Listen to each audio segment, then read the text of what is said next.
Selamat pagi saudara-saudara, salam jumpa dan jumpa lagi. Kita sudah menikmati firman Tuhan selama ini.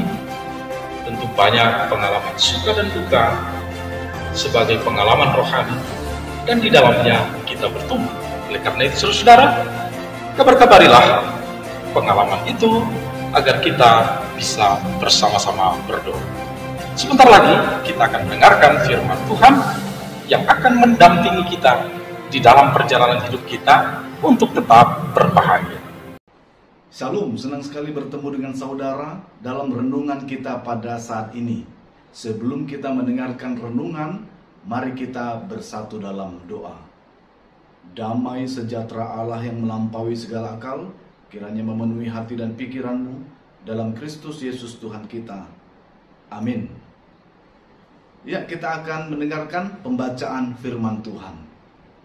1 Samuel 2 ayat 8. Ia menegakkan orang yang hina dari dalam debu, dan ia mengangkat orang miskin dari dalam lumpur, untuk menundukkan dia bersama-sama dengan para bangsawan, dan membuat dia memiliki kursi kehormatan.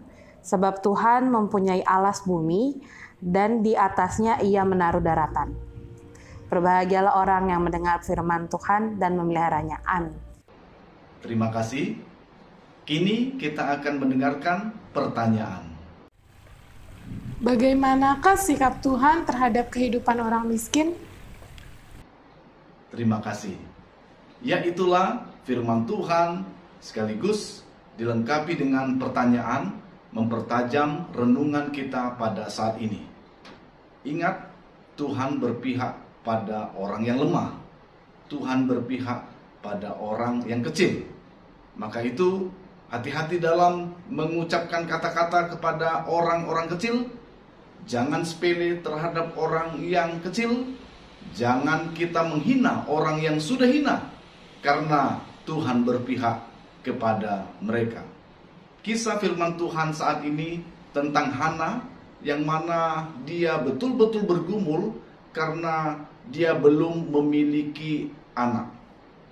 Di kalangan orang Israel, anak adalah harta yang besar, sehingga ketika orang menikah belum ada anak, maka mereka menganggap dirinya adalah orang yang berdosa, orang yang terkutuk, sehingga dia akan direndahkan oleh orang lain, sehingga dirinya merasa paling hidupnya penuh dengan penderitaan karena tidak memiliki anak.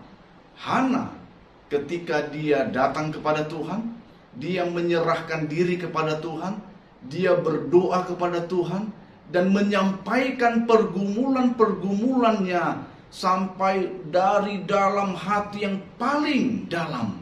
Dan Tuhan mendengarkan, dan luar biasanya adalah Tuhan mengabulkan permintaannya, yaitu Tuhan memberikan anak kepadanya yang bernama dengan Samuel. Ya, Samuel. Dengan itu kita bisa melihat bahwa setiap doa pasti Tuhan akan menjawab. Pasti setiap orang yang menyerahkan diri kepada Tuhan, Tuhan akan bertindak. Pasti setiap orang yang datang kepada Tuhan dengan keluh kesah, dengan pergumulan, dengan tulus menyerahkan kepada Tuhan, maka Tuhan akan memberikan kekuatan kepadanya. Sehingga tak ada yang mustahil bagi orang yang percaya kepada Tuhan, tak ada yang mustahil bagi mereka yang menyerahkan diri kepada Tuhan. Pasti Allah bertindak.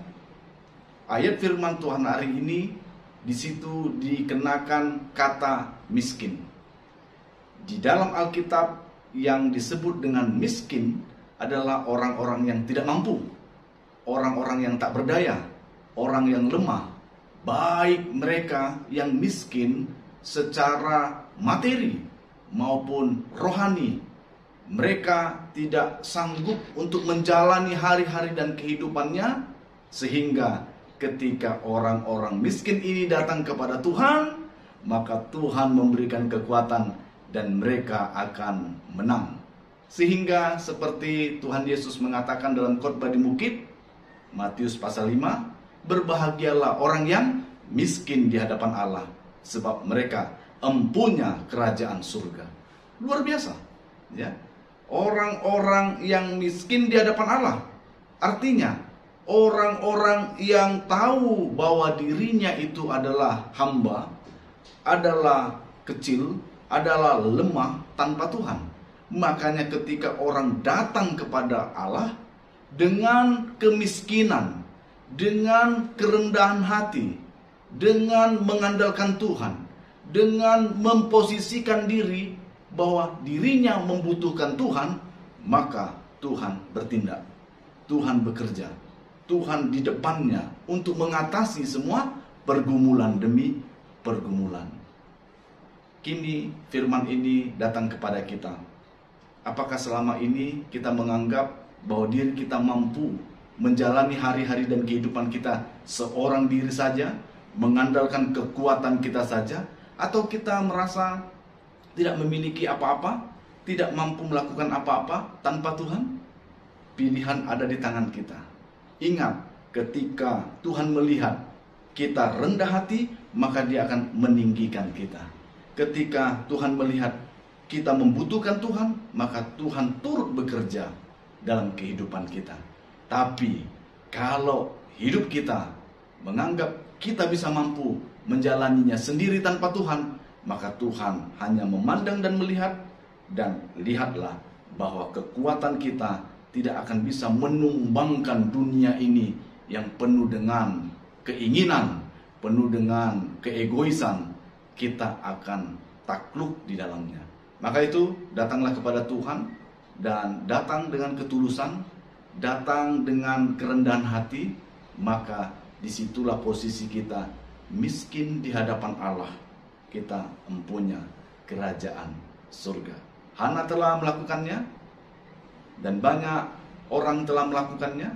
Kini giliran kita selalu datang kepada Tuhan, membawa pergumulan-pergumulan kita, sehingga kita posisikan diri kita, hanya Tuhanlah yang sanggup mengatasi. Kita hanya alat, kita melakukan bagian kita, dan Tuhan melakukan bagiannya yang super besar. Luar biasa. Tuhan Yesus memberkati kita semua. Jangan lupa untuk berbahagia. Amin.